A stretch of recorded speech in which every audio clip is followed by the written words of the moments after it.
সামান্য নেতার সাথে সম্পর্ক ঠিক রাখার জন্য নিজের ঈমানটা বিক্রি করতেছে, নিজের সব থেকে দামি ঈমানটা সে বিক্রি করে দেয়। কিন্তু আল্লাহ তাআলা এই ঈমানের পাওয়ার কেন দিয়েছেন? আল্লাহ তাআলা বলেন, যারা পরিমাণ ঈমান নিয়ে যে কবরে আসবে, যারা পরিমাণ শিরক মুক্ত ঈমান নিয়ে যে কবরে আসবে, আল্লাহ তাআলা তাকে এমন একটা জান্নাত দান করবেন যে জান্নাতটা এই দুনিয়ার 10 দুনিয়ার সমান হয়ে যাবে। আল্লাহ তাআলা বলতেছেন, বান্দা তোমার ওই ঈমানের কারণে আমি তোমাকে 10 দুনিয়ার সমান জান্নাত দিয়ে দেব। কিন্তু আমরা সামান্য অর্থের কারণে ওই ঈমানটা বিক্রি করে দিই। এইজন্য আল্লাহ তাআলা বলেন, যারা আল্লাহ তাআলাকে রব হিসাবে স্বীকার করে নেবে, আল্লাহ তাআলাকে রব হিসাবে বিশ্বাস করবে, সুম্মাস্তাকামু, যারা কিয়ামত পর্যন্ত অর্থাৎ তার মৃত্যু পর্যন্ত সে এই কথার উপর অটল থাকবে, এর জন্য সুসংবাদ আল্লাহ তাআলা দিচ্ছেন, তাতানাজ্জালু আলাইহিমুল মালায়েকা, মৃত্যুর সময় তার সামনে ফেরেশতা নাযিল হবে। ফেরেশতারা মৃত্যুর সময় তার সামনে এসে বলবে, আল্লাহ তাখাফু ওয়া লা তাহজানু, তোমার কোনো ভয় নাই, তোমার কোনো চিন্তা নাই। আসসালামু আলাইকুম ওয়া রাহমাতুল্লাহি ওয়া বারাকাতুহু। ওয়া আলাইকুম আসসালাম ওয়া রাহমাতুল্লাহ।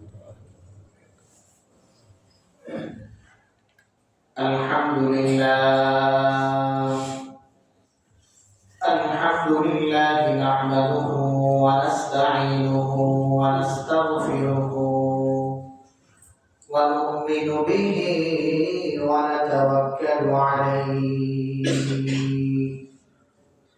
ওয়া নাউযু বিল্লাহি মিন শুরুরি আনফুসিনা ওয়া মিন সাইয়্যাতি আ'মালিনা। من يهده الله فلا مضل له ومن يضلله فلا هادي له ونشهد أن لا إله إلا الله وحده لا شريك له ونشهد أن سيدنا وسندنا وحبيبنا وطبيبنا وطبيب قلوبنا وأولانا ومولانا محمدا عبده ورسوله. أما بعد فأعوذ بالله من الشيطان الرجيم. بسم الله الرحمن الرحيم.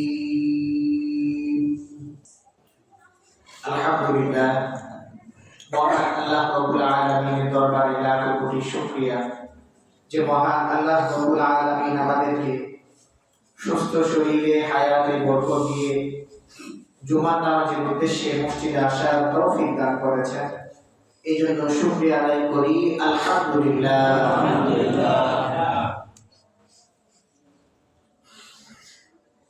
আল্লাহ তাআলা দুনিয়াতে যত মানুষ পাঠিয়েছেন, এই সমস্ত মানুষের মধ্যে দুইটা ভাগ, আমরা বলতে পারি দুই প্রকারের মানুষ। এক শ্রেণীর মানুষ আছে যারা আল্লাহ তাআলাকে বিশ্বাস করে,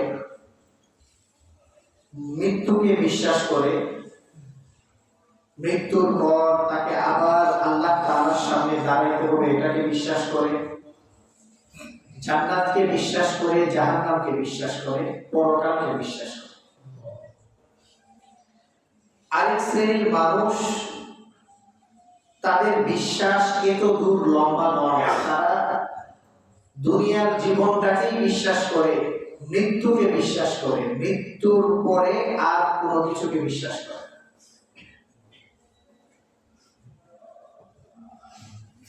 এই মানদণ্ডে মানুষকে দুইটা ভাগ করা যায়। এক প্রকার মানুষ হচ্ছে মুমিন, যারা আল্লাহকে বিশ্বাস করে, পরকালকে বিশ্বাস করে, জান্নাত জাহান্নামকে বিশ্বাস করে। আরেক প্রকারের মানুষ হচ্ছে কাফের বা নাস্তিক, যারা মৃত্যু পর্যন্ত বিশ্বাস করে, মৃত্যুর পরের আর কোনো কিছু তারা বিশ্বাস করে। তারা মনে করে এই মৃত্যুর মাধ্যমেই তার জীবন শেষ। মৃত্যুর পর আসলে মানুষের জীবন শেষ নয়, বরং মৃত্যুর মাধ্যমে মানুষের জীবন শুরু। মৃত্যুকে তো সবাই বিশ্বাস করে, পৃথিবীতে এমন কোনো মানুষ নেই যে মৃত্যুকে অস্বীকার করে। প্রত্যেকটা মানুষ মৃত্যুকে বিশ্বাস করে। কুরআনুল কারীমে একটি আয়াত, কুল্লু নাফসিন যায়িকাতুল মাউত, এই আয়াতটা সবাই বিশ্বাস করে, যেই ধর্মের হোক, যেই বর্ণের হোক, যেই শ্রেণীর হোক, যেই পেশার হোক। কিন্তু কাফের এবং নাস্তিকদের সাথে আমাদের পার্থক্যটা, তাদের বিশ্বাসের জায়গা থেকে আমাদের বিশ্বাসটা অনেক দূরে, কারণ তাদের বিশ্বাস মৃত্যু পর্যন্ত সীমাবদ্ধ। কিন্তু আমাদেরটা মৃত্যু পর্যন্ত সীমাবদ্ধ নয়, এটার সফর অনেক লম্বা। এই জন্য কাফের মনে করে মৃত্যুর মাধ্যমে শেষ। এই কথাটা কবি সুন্দর ভাষায় 2 লাইনে বলেছেন, मौत को समझाएगा फिर इख्तिताम जिंदगी, मौत को समझाएगा फिर इख्तिताम जिंदगी, दर हकीकत मौत तेरा इब्तिदाए जिंदगी। গাফেল মনে করে মৃত্যুর মাধ্যমে তার জীবন শেষ, কিন্তু গাফেল এটা জানে না যে মৃত্যুর মাধ্যমে তার জীবন শুরু। এই জন্য মৃত্যু সবার হবে, মৃত্যুর পরেও একটা জীবন আছে, যেই জীবনটাই হলো আমাদের মূল স্বপ্ন, মূল উদ্দেশ্য, মূল লক্ষ্য। এটাই দুনিয়ার হায়াত মানুষের শেষ হয়ে যাবে খুব দ্রুত। অনেক তো মানুষ এমন আছে যে অল্প হায়াত নিয়ে 1 সপ্তাহ, 10 দিন, 1 মাস হায়াত নিয়ে দুনিয়াতে এসেছে। আবার অনেকের হায়াত যখন সে একেবারে যৌবনকালে পদার্পণ করে, তখন তার হায়াত শেষ। যাওয়ার তো কোনো সিরিয়াল নাই, আসার একটা সিরিয়াল আছে। আমার দাদার আগে আমার বাবা আসে নাই, আমার বাবার আগে আমি দুনিয়াতে আসি নাই, আমার আগে আমার সন্তান দুনিয়াতে আসে নাই। কিন্তু যাওয়ার কোনো সিরিয়াল নাই। বাবার আগে সন্তান চলে যাচ্ছে, সন্তানের আগে নাতি চলে যাচ্ছে। এই যে সিরিয়াল, এর মধ্যে কোনো নিশ্চয়তা নাই। লিকুল্লি উম্মাতিন আজাল, যখন তার নির্ধারিত সময় চলে আসবে, তখন তার হায়াত শেষ হয়ে যাবে। ইদা জা আজালুহুম লা ইস্তাখিরুনা সাআতান ওয়া লা ইস্তাকদিমুন, এক মুহূর্ত, এক লামহা এদিক সেদিক হবে না। যখন তার জীবন শেষ, হায়াত শেষ, সাথে সাথে তার এই বডি থেকে এই রূপটা আল্লাহ তাআলার কাছে চলে। এই জন্য দুনিয়ার হায়াত এটা কিছুই নয়, এই জীবন কিছুই নয়, মূল জীবন হচ্ছে পরকাল। কারণ ওই জীবনের শুরু আছে কিন্তু শেষ নাই, অনন্তকাল। অনন্তকাল, যেই কালের শুরু আছে কিন্তু শেষ নাই। তো আমাদের দুনিয়ার জীবন নিয়ে আমরা যতটা চিন্তিত, যতটা ফিকির করি, যতটা পেরেশান হই, যতটা হয়রান হই, পরকাল নিয়ে কিন্তু আমাদের এতটা চিন্তা, পেরেশান, হয়রান কোনোটাই না। অথচ মূল উদ্দেশ্য কিন্তু ওইটা। দুনিয়ার জীবন কেমন? হাদিসের মধ্যে এসেছে, দুনিয়ার মধ্যে সব থেকে সুখে যে ব্যক্তিটা ছিল, সবচেয়ে সুখে ছিল, কিয়ামতের দিন আল্লাহ তাআলা এই ব্যক্তিকে ফেরেশতাদের মাধ্যমে জান্নাত একটু দেখাবেন। জান্নাতটা কেমন, জান্নাতের নিয়ামতগুলো দেখাবেন, জান্নাতে তাকে কি কি দেওয়া হবে এগুলো দেখাবেন। দেখার পরে সে চিন্তা করবে, আমি দুনিয়াতে যত সুখে ছিলাম, এই সুখের কাছে, জান্নাতের সুখের কাছে দুনিয়ার সুখ তো কিছুই না। এর বিপরীতে দুনিয়ার মধ্যে সবচেয়ে কষ্টে যে মানুষটা ছিল, কিছুদিন আগে, কয়েক বছর আগে, আমাদের পার্শ্ববর্তী দেশ মিয়ানমারের মুসলমানদের উপর, রোহিঙ্গাদের উপর অত্যন্ত জুলুম করেছে। বাড়িঘর পুড়িয়ে দিয়েছে, জীবন্ত মানুষকে আগুনের মধ্যে ফেলে দিয়েছে। একজন জীবন্ত মানুষের চামড়া তুলে ফেলা হয়েছে। তাকে যে কষ্ট দেওয়া হয়েছে, এই কষ্ট এর থেকেও যদি ভয়ঙ্কর কষ্ট কাউকে দেওয়া হয়, কিয়ামতের দিন এমন একজন মানুষকে ফেরেশতাদের মাধ্যমে জাহান্নামটা একটু ঘুরে দেখাবেন আল্লাহ। জাহান্নাম ঘুরে দেখে ওই ব্যক্তি বলবে, ইন্না লিল্লাহ, দুনিয়াতে আমি যেই কষ্ট করেছি, এই কষ্ট তো জাহান্নামের কষ্টের কাছে কিছুই না। এই জন্য দুনিয়ার সুখ এটা সুখ নয়, দুনিয়ার কষ্ট এটা কষ্ট নয়। অনন্তকালের সুখ এবং অনন্তকালের কষ্টই হচ্ছে পরকাল। এই জন্য আমাদের করণীয় হলো, দুনিয়ার জীবন আমার যেভাবেই কাটুক, আখিরাত যেন আমার নষ্ট না। দুনিয়ার জীবন যেভাবেই কাটুক, আখিরাত যেন নষ্ট না হয়। আমাদের বাংলাদেশের একজন প্রখ্যাত আলেম আল্লামা শামসুল হক ফরিদপুরি রাহমাতুল্লাহ, যার নাম আমরা অনেকেই শুনেছি। তার একটা কথা হলো, তিনি একটা কথা বলেছিলেন যে তুমি দুনিয়ার সব কিছু পেয়েছো, কিন্তু আল্লাহকে পাওনি, তুমি দুনিয়ার কিছুই পাও না। আর তুমি দুনিয়ার কিচ্ছু পাও না। দুনিয়ার চেয়ার, দুনিয়ার পাওয়ার, দুনিয়ার সম্পদ, দুনিয়ার ক্ষমতা, দুনিয়ার অর্থ, দুনিয়ার সৌন্দর্য, কোনো কিছুই তুমি পাও না, কিন্তু আল্লাহকে তুমি পেয়েছো, তুমি দুনিয়ার সব কিছু পেয়েছো।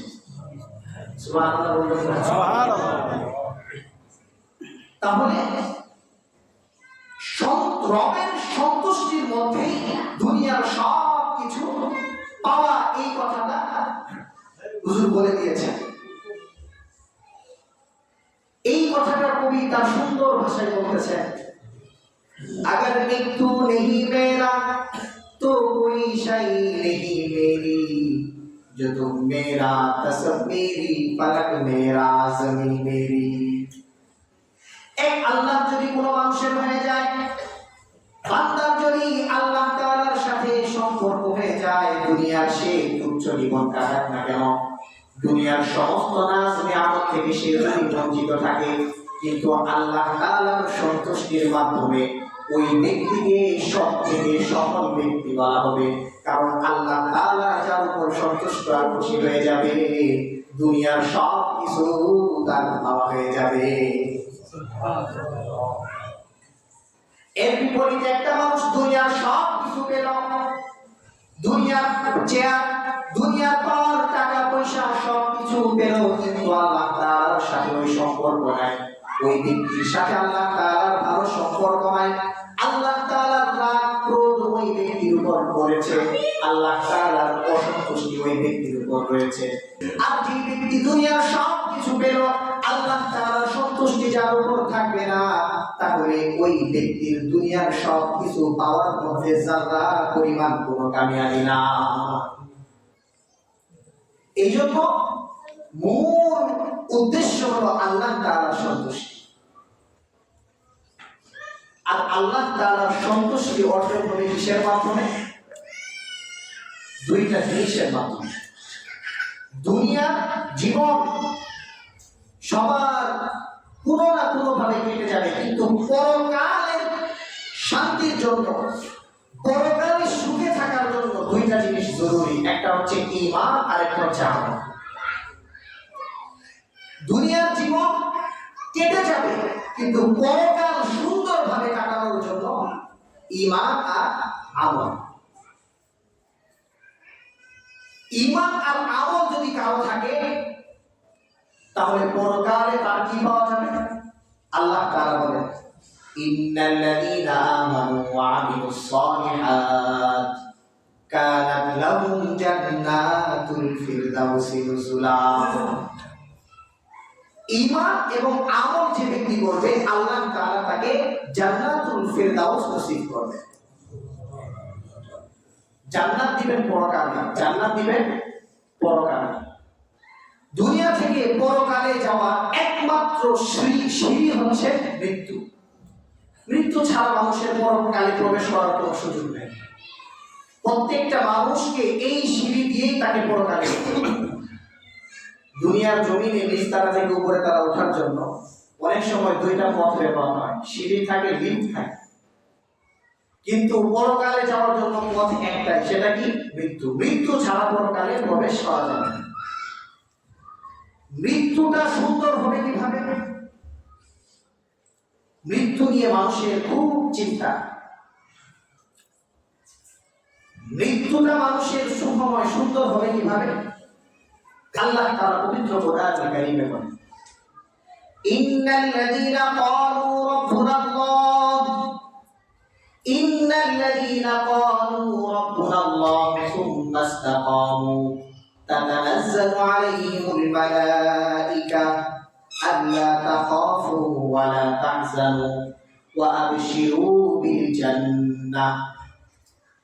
ইন্নাল্লাযীনা ক্বালু রাব্বুনাল্লাহ, যে সমস্ত ব্যক্তিরা, যে সমস্ত ঈমানদারেরা, দুনিয়ার যে মানুষগুলো আল্লাহ তাআলাকে রব হিসাবে স্বীকার করবে, যারা বলবে আমাদের রব আল্লাহ। আপনারা সবাই বলেন আমাদের রব কে? আল্লাহ।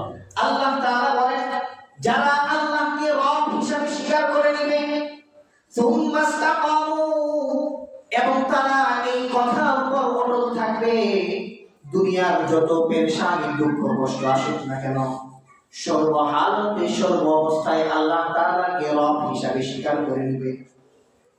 অভাবের কারণে সে আল্লাহকে রব হিসাবে স্বীকার করা থেকে বিরত থাকবে না। এক কথায় ঈমান নষ্ট করবে না। দুনিয়ার যত কিছু তার সামনে উপস্থাপন করা হোক না কেন, এক মুহূর্তের জন্য ঈমান থেকে সে দূরে সরে যাবে না। ঈমান থেকে দুই এক পা সে পিছপা হবে না। আজকে আমাদের সমাজে মানুষ সামান্য কিছু অর্থের কারণে, সামান্য কিছু লোভ লালসার কারণে, দুনিয়ার সামান্য কিছু উপভোগের কারণে মানুষের সব থেকে দামি ঈমানটা বিক্রি করে দেয়।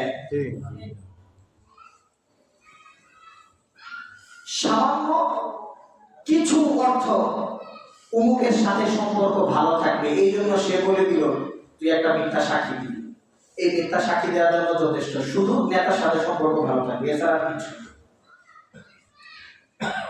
সামান্য নেতার সাথে সম্পর্ক ঠিক রাখার জন্য নিজের ঈমানটা বিক্রি করতেছে, নিজের সব থেকে দামি ঈমানটা সে বিক্রি করে দেয়।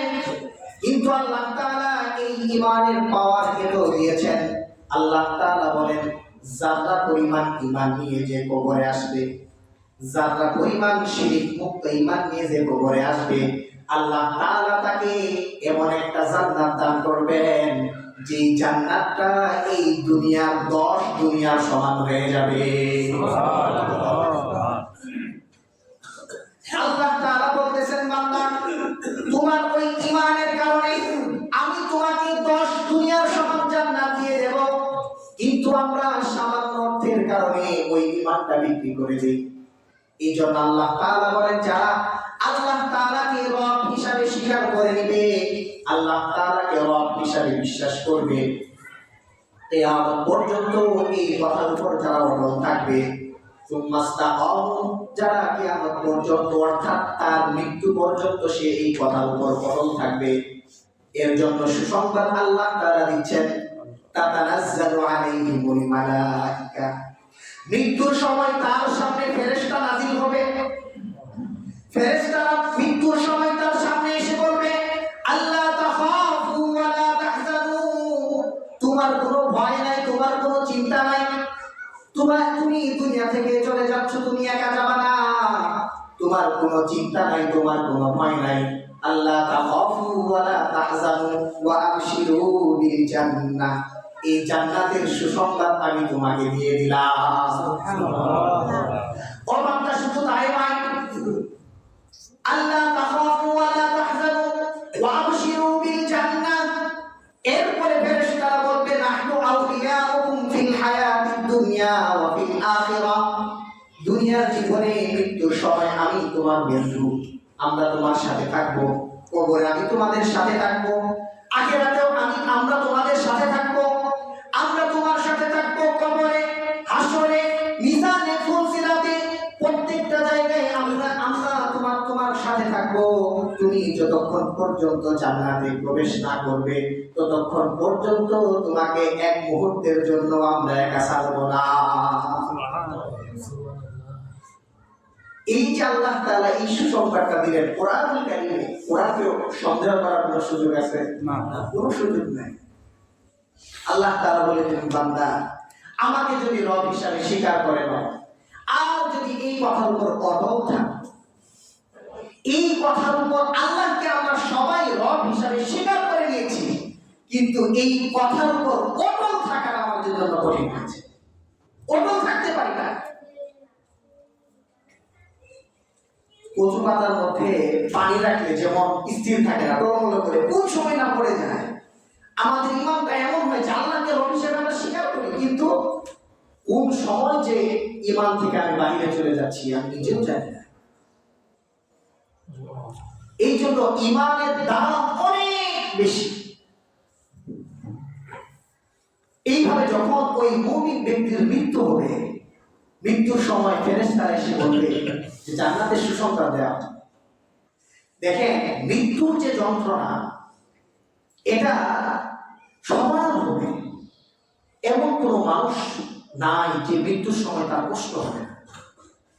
কিন্তু যাদেরকে মৃত্যুর সময় জান্নাতের সুসংবাদ দেওয়া হবে তাদের এই কষ্ট আর তাদের কোনো কষ্ট লাগবে না। অনেক সময় এমন হয় না যে মানুষ একটা জিনিস নিয়ে চিন্তা করতেছে, চিন্তা করতে করতে অনেকটা সময় তার চলে গেছে, সে বুঝতেও পারে না যে এই একটা ঘন্টা সময় এভাবে চলে গেল চোখের পলকে। কিন্তু যখন মানুষ এই অবস্থাতে থাকে না, কষ্টের মধ্যে থাকে, অল্প সময়টা তার অনেক দীর্ঘ সময় মনে হয়। তো মৃত্যুর সময় তো মানুষের কষ্ট হবেই, কিন্তু যখন চিন্তা করবে এই মৃত্যুর পরে আমার জন্য জান্নাত সামনে অপেক্ষা করতেছে।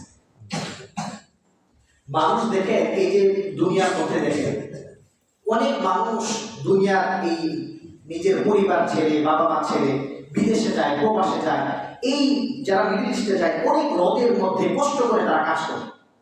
এই কষ্ট তাদের কাছে কষ্ট মনে হয় না কেন? সে চিন্তা করে আমি 5 বছর 10 বছর যদি কোনোভাবে কষ্ট করতে পারি, একটু টাকা পয়সা উপার্জন করতে পারি, এরপরে আমি আমার ফ্যামিলির সাথে দীর্ঘ সময় আনন্দে কাটাতে পারব। এই যে একটা স্বপ্ন, একটা চিন্তা, এটা যখন সামনে থাকে 5 বছরের কষ্ট তার কাছে কষ্ট মনে হয়। ঠিক একই রকম মৃত্যুর সময় যখন ফেরেশতারা তার সামনে এসে রেশমি রুমাল নিয়ে আসবে, সাদা রুমাল নিয়ে তার সামনে আসবে, তার সামনে এসে তাকে বলবে যে জান্নাতের সুসংবাদ নিয়ে আমরা তোমাদের কাছে এসেছি। যখন মৃত্যুর আগে তাকে জান্নাতের সুসংবাদ দেওয়া হবে তখন ওই ব্যক্তির মৃত্যুর কষ্ট তার কাছে আর কষ্ট মনে হবে না। এর বিপরীতে যখন মুমিন নয়, এর বিপরীতে যখন কোনো কাফেরের মৃত্যু হবে, বেঈমানের যখন মৃত্যু হবে, মৃত্যুর সময় যখন তাকে জাহান্নামের কথা স্মরণ করে দেওয়া হবে, জাহান্নামের শাস্তি যখন তার সামনে পেশ করা হবে, এমনিতেই মৃত্যুর কষ্ট, জাহান্নামের ভয়াবহতা যখন সে শুনবে তার কষ্ট আরো দ্বিগুণ থেকে দ্বিগুণ হয়ে যাবে, হয়রান পেরেশান হয়ে যাবে, ছটফট করতে থাকবে আর চিল্লাইতে থাকবে, হায় হায় দুনিয়ার জীবনটা কিভাবে কাটিয়ে দিলাম, যদি একটু সময় পেত, একটু যদি সময় পেতাম তাহলে আমি তওবা করে একেবারে পুত পবিত্র হয়ে আল্লাহর সামনে যেতে পারতাম। এইভাবে কাফেরের মৃত্যু কষ্ট হবে। মুমিন ব্যক্তিকে যখন সুসংবাদ দিয়ে মৃত্যু দেওয়া হবে, মৃত্যুর পর যখন মুমিন ব্যক্তিকে ওই কবরের মধ্যে রাখা হবে, কবরের অবস্থাটা কেমন হবে? কবরের অবস্থাটা কেমন হবে দেখেন। যখন কোনো মানুষকে মৃত্যু দেওয়া হয়, মৃত্যুর পরে তাকে কবরে রাখার পর সর্বপ্রথম যে ব্যক্তিটা 3 মুঠ মাটি দেয়। যখন কোনো মানুষকে দাফন করা হয়, ওইখানে তো অনেক মানুষ থাকে। ও এমন মৃত্যু আছে, হাজার হাজার মানুষ এখানে চলে আসে তাকে মাটি দেওয়ার জন্য। হাদিসের মধ্যে রাসূল সাল্লাল্লাহু আলাইহি ওয়াসাল্লাম বলেন, মৃত ব্যক্তির কবরে সর্বপ্রথম যে ব্যক্তিটা 3 মুঠ মাটি দিবে, ওই ব্যক্তি মাটি দেওয়ার পরে 40 কদম যাওয়ার পরে ওই মৃত ব্যক্তিকে তাকে আবার জীবিত করা হবে। এখনো কিন্তু তার আত্মীয় স্বজন, পরিবার পরিজন তার উপর মাটি দিচ্ছে, কারণ প্রথম ব্যক্তি মাটি দেওয়ার পরে অনেকক্ষণ পর্যন্ত মাটি দেওয়া হয়।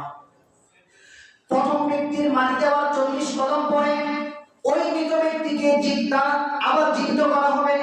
তাকে বসিয়ে জিজ্ঞেস করা হবে, 3টা প্রশ্ন করবে। এই 3টা প্রশ্নই হলো ঈমান সম্পর্কে, এইখানে কোনো আমল সম্পর্কে প্রশ্ন করবে না। এই ব্যক্তিকে 3টা প্রশ্ন করবে। প্রথম প্রশ্ন হলো মান রব্বুকা, তোমার রব কে? এই ব্যক্তি যদি এই আয়াতের উপর আমল করত, আল্লাহ তাআলাকে রব বলে স্বীকার করত এবং এই কথার উপর যদি সে অটল থাকতো, ওই কবরের মধ্যে ওই ব্যক্তি জবাব দিবে রব্বি আল্লাহ। কবরের মধ্যে ওই ব্যক্তি জবাব দিবে আমার রব হলেন আল্লাহ। আর যদি ওই ব্যক্তি আল্লাহ তাআলাকে দুনিয়াতে রব হিসাবে স্বীকার করেছে অল্প সময়ের জন্য, আংশিক সময়ের জন্য, এই কথার উপর সে অটল থাকে নাই, মৃত্যু পর্যন্ত আল্লাহ তাআলাকে রব হিসাবে স্বীকার করে নাই, এই ব্যক্তি যদি এমন হয়, ইয়া ওই কবরের মধ্যে যখন প্রশ্ন করবে তখন সে বলবে লা আদি, হাই হাই আমি জবাব দিতে পারি না, আমি জানি না। এই জন্য যারা আল্লাহকে রব হিসাবে স্বীকার করে নেবে, কবরের মধ্যে যখন প্রশ্ন করবে মা রব্বুকা, ওই ব্যক্তি জবাব দিবে রব্বি আল্লাহ। এরপরে যখন প্রশ্ন করবে মান দীনুকা, তোমার ধর্ম কি? ওই ব্যক্তি জবাব দিবে দীনিয়াল ইসলাম, আমার ধর্ম হচ্ছে ইসলাম।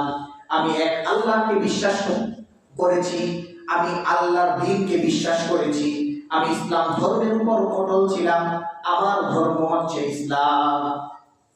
3 নম্বর প্রশ্ন হবে রাসূলুল্লাহ সাল্লাল্লাহু আলাইহি ওয়াসাল্লামকে দেখিয়ে ওই ব্যক্তিকে জিজ্ঞাসা করবে মান হাদার রাজুলুল্লাযী বুইসা ফীকুম, এই ব্যক্তিটিকে যাকে তুমি দেখতেছো, এই ব্যক্তিটিকে যাকে তোমার কাছে প্রেরণ করা হয়েছিল।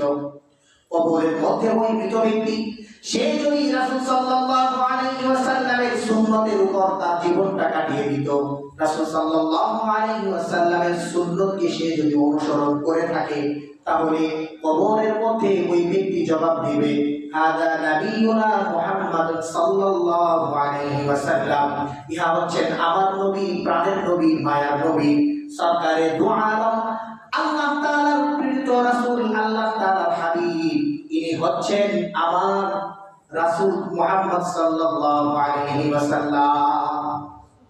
যখন কবরের মধ্যে এই ব্যক্তি এই 3টা জবাব দিবে, তখন আল্লাহ তাআলা ওই ফেরেশতাদেরকে বলবেন এই ব্যক্তি সত্য বলতেছে, সে সত্য বলেছে, সে আমার কথা, তার কথা আল্লাহ তাআলা সত্যায়ন করে দিবেন এবং ফেরেশতাদেরকে আদেশ করবেন তাকে তোমরা জান্নাতের পোশাক পরিধান করিয়ে দাও, তার কবরের মধ্যে জান্নাতের বিছানা বিছিয়ে দাও এবং জান্নাত থেকে তার কবরের মধ্যে একটা রাস্তা তৈরি করে দাও। ওই মৃত ব্যক্তি কবরে শুয়ে শুয়ে জান্নাতের সুঘ্রাণ পেতে থাকবে, জান্নাত থেকে তার কবরের একটা রাস্তা তৈরি করে দেওয়া হবে, সে আরামের এমন একটা ঘুম দিবে। রাসূল সাল্লাল্লাহু আলাইহি ওয়াসাল্লাম বলেন নামকা নাওমাতিল আরুস, নববধূ এবং দুলা যেইভাবে, যে দম্পতি প্রথম রাত্রে তারা যেইভাবে ঘুমায়, এইভাবে আরামের এমন একটা ঘুম দিবে, ওই চোখ কসলাইতে কসলাইতে সে কিয়ামতের মাঠে উঠে যাবে। দেখেন 3টা প্রশ্ন, 3টাই ঈমান সম্পর্কে। হাসরের মাঠ কায়েম করার পরে আমল সম্পর্কে প্রশ্ন করা হবে, কিন্তু কবরের প্রশ্ন হবে ঈমান সম্পর্কে। এই জন্য ঈমান এত দামি জিনিস।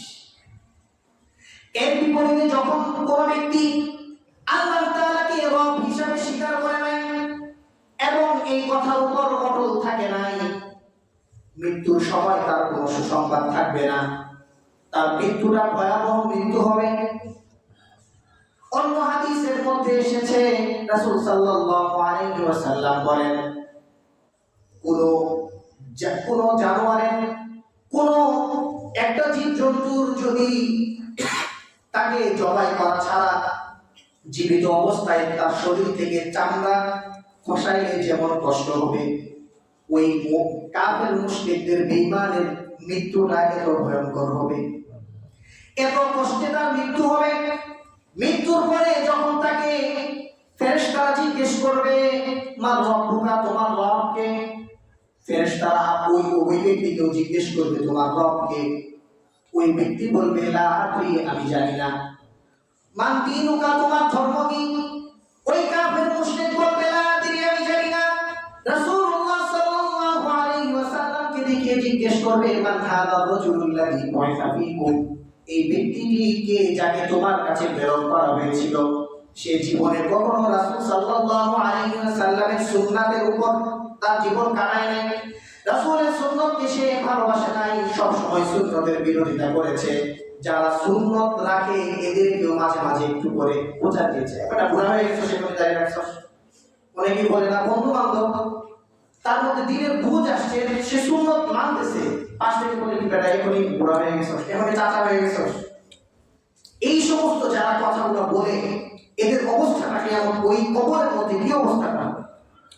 রাসূল সাল্লাল্লাহু আলাইহি ওয়াসাল্লামকে দেখে বলতে পারবে না যে এটা তার নবী, এটা রাসূল সাল্লাল্লাহু আলাইহি ওয়াসাল্লাম যে তার রাসূল, এই কথা সে বলতে পারবে না। তখন আল্লাহ তাআলা বলবে, এই ব্যক্তি সে মিথ্যায়ন করেছে, তার কথাকে আমি সত্যায়ন করলাম না, তার কথা আমি মিথ্যা সাব্যস্ত করলাম। সে বলতেছে কোনো কিছুই জানি না, সে মিথ্যাবাদী। এই রাসূল সাল্লাল্লাহু আলাইহি ওয়াসাল্লামকে তার কাছে পাঠানো হয়েছিল। অনেকেই বলতে চিন্তা করতে পারতেছেন যে রাসূল সাল্লাল্লাহু আলাইহি ওয়াসাল্লাম তো আমাদের কাছে আসেন, কিন্তু রাসূল সাল্লাল্লাহু আলাইহি ওয়াসাল্লাম তার কাছে আসে নাই, কিন্তু রাসূল সাল্লাল্লাহু আলাইহি ওয়াসাল্লামের সুন্নাত এবং তার দাওয়াত প্রত্যেকটা মানুষের কাছে রাসূল সাল্লাল্লাহু আলাইহি ওয়াসাল্লামের ওয়ারিসগণ তাদের কাছে পৌঁছিয়ে দিয়েছে। আল উলামা ওয়ারাসাতুল আম্বিয়া, উলামায়ে কেরামগণ মানুষকে বুঝিয়েছেন, মাদ্রাসায় পড়ানোর মাধ্যমে, দাওয়াত তাবলীগের মাধ্যমে, বিভিন্ন ওয়াজ মাহফিলের মাধ্যমে, শুক্রবারে নামাজের বয়ানের মাধ্যমে মানুষকে পৌঁছিয়েছেন এটা রাসূলের সুন্নাত। আমার রাসূলের সুন্নতের একটা জিনিসও বাদ পড়ে যায় নাই। রাসূল সাল্লাল্লাহু আলাইহি সাল্লামের চুলগুলো কেমন ছিল, রাসূল সাল্লাল্লাহু আলাইহি সাল্লামের বডিটা কেমন ছিল, রাসূল সাল্লাল্লাহু আলাইহি সাল্লাম কিভাবে চলতেন, রাসূল সাল্লাল্লাহু আলাইহি সাল্লাম কিভাবে খাবার খেতেন, রাসূল সাল্লাল্লাহু আলাইহি সাল্লাম কিভাবে রাষ্ট্র পরিচালনা করতেন, কিভাবে স্ত্রীদেরকে সময় দিতেন, কিভাবে সংসারের কাজ করতেন, প্রত্যেকটা জিনিস রাসূলের সাহাবাগণ এগুলোকে সংরক্ষণ করেছেন। এগুলো উলামায়ে কেরামগণ কিতাবের মাধ্যমে মানুষের কাছে পৌঁছিয়ে দিচ্ছেন, মানুষকে জানিয়ে দিচ্ছেন।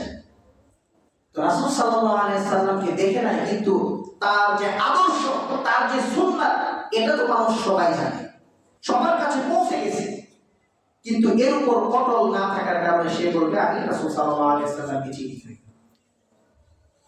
তখন আল্লাহ তাআলা ফেরেশতাদেরকে বলবেন, এই ব্যক্তিকে তাকে জাহান্নামের পোশাক পরিধান করে দাও, তার কবরের মধ্যে জাহান্নামের বিছানা বিছিয়ে দাও, তার কবর থেকে জাহান্নাম পর্যন্ত একটা রাস্তা তৈরি করে দাও। ওই ব্যক্তি কবরের মধ্যে থেকে জাহান্নামের শাস্তি ভোগ করতে থাকবে, আর সে চিৎকার করতে থাকবে। এক মুহূর্তের জন্য তার ঘুমানোর সুযোগ নাই, এক মুহূর্তের জন্য বিশ্রামের সুযোগ নাই। এভাবে কিয়ামত পর্যন্ত ওই কাফের মুশরিক বেঈমানের কবরের মধ্যে এভাবে শাস্তি চলতে থাকবে। তাহলে দেখেন, সামান্য কিছু লোভে, অর্থের কারণে এই ঈমানটা আমরা বিক্রি করে দিচ্ছি, ছেড়ে দিচ্ছি। যে ঈমানের দাম কত, আল্লাহ তাআলা এই ঈমানের কারণে তার কবরের মধ্যে এমন একটা শান্তির জীবন দিয়ে দিবেন। এমনকি যদি ঈমান পরিপূর্ণ থাকার পরেও যদি আমলের যদি কোনো কমতি এসেই যায়, আমলের যদি কমতি এসেই যায়, তাহলে ওই আমলকে আল্লাহ তাআলা চাইলে, কমতিটা আল্লাহ তাআলা চাইলে তাকে মাফ করে দিতে পারে। আর যদি আল্লাহ তাআলা তাকে মাফ নাও করে, সে যদি আল্লাহ তাআলার কাছে ক্ষমা নাও চায়, ঈমানটা পরিপূর্ণ থাকার কারণে একদিন না একদিন তো ওই ব্যক্তি জান্নাতে যাবেই। কারণ আমল ছেড়ে দেওয়ার কারণে তার একটা নির্ধারিত শাস্তি হবে, সেটা যতই লম্বা হোক না কেন নির্ধারিত ভাবে থাকবে। এই নির্ধারিত সময় যখন শেষ হয়ে যাবে, তখন তো ওই ব্যক্তিকেও আল্লাহ তাআলা জান্নাতে দিবেন। তাকে যে জান্নাতটা দিবেন, ওই জান্নাতটা হবে এই পৃথিবীর 10 পৃথিবী সমান। আর যদি কোনো ব্যক্তি আল্লাহ তাআলাকে রব হিসাবে স্বীকার করে নেয়, আল্লাহ তাআলার হুকুম মেনে চলে, দুনিয়ার মধ্যে তার জীবনটা আমলের মধ্যে কাটায়, আমলের মধ্যে সে সব সময় ডুবে থাকে, যদি দু একটা ভুল হয়ে যায়, সাথে সাথে আল্লাহ তাআলার কাছে হাত তুলে চোখের পানি ছেড়ে দিয়ে তার ভুলের জন্য সে অনুতপ্ত হয়, কেঁদে দেয়, আল্লাহ তাআলার কাছে ক্ষমা চায়, এমন ব্যক্তি হয়ে যদি দুনিয়া থেকে যেতে পারে, আল্লাহ তাআলা তাকে কত বড় জান্নাত দিবেন একটু চিন্তা করে দেখেন। এই জন্য ঈমানের ক্ষেত্রে আমাদের কোনো প্রকার ছাড় নাই। আমল এটা আমাদের ভিতরে খায়ের সাথে নফস আছে, শয়তান আমাদেরকে ধোঁকা দেয়, পরিবারের কারণে, আনুষঙ্গিক বিষয়ের কারণে আমল ক্ষেত্রে যদি আমাদের সামান্য ত্রুটি হয়ে যায়, আমরা সাথে সাথে এটাকে ক্ষমা চেয়ে আল্লাহ তাআলার সাথে মিটমাট করে দেব।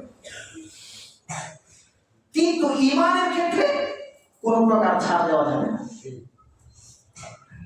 আপনাকে মানুষ যতই লোক দেখান না কেন, যতই দুনিয়ার চাকচিক্যতা আপনাকে দেখান না কেন, যতই পাওয়ার চেয়ারের রূপ দেখান না কেন, এক মুহূর্তের জন্য ঈমান হারা হওয়া যাবে না। কারণ এই ঈমানের দাম অনেক বেশি।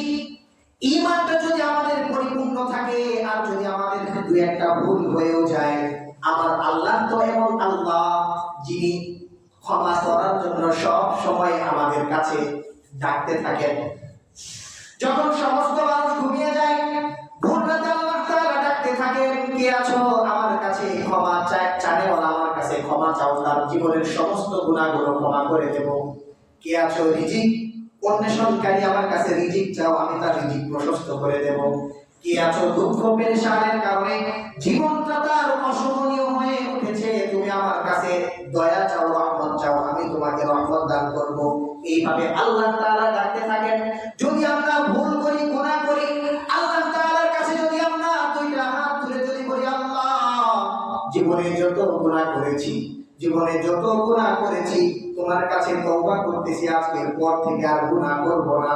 এইভাবে যদি আমরা ভয়ে, আল্লাহ তাআলার ভয়ে গোপনে যদি দুই ফোঁটা চোখের পানি ফেলে যদি আমরা আল্লাহ তাআলার কাছে কেঁদে দেই, আল্লাহ তাআলা আপনার আমার জীবনের সমস্ত গুনাহ খাতাগুলোকে মাফ করে দিবেন।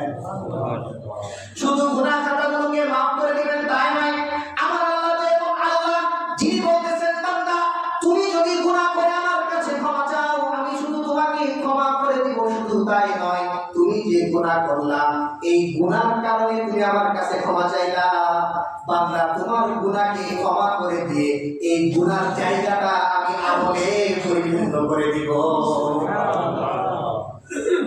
দেখেন, গুনাহ করলাম, ক্ষমা চাইলাম আল্লাহ তাআলার কাছে, শুধু ক্ষমা করে দিবেন তাই নয়, এই ক্ষমা করার পরেও এই গুনাহর জায়গাটা আমলে ভরপুর করে দিবেন।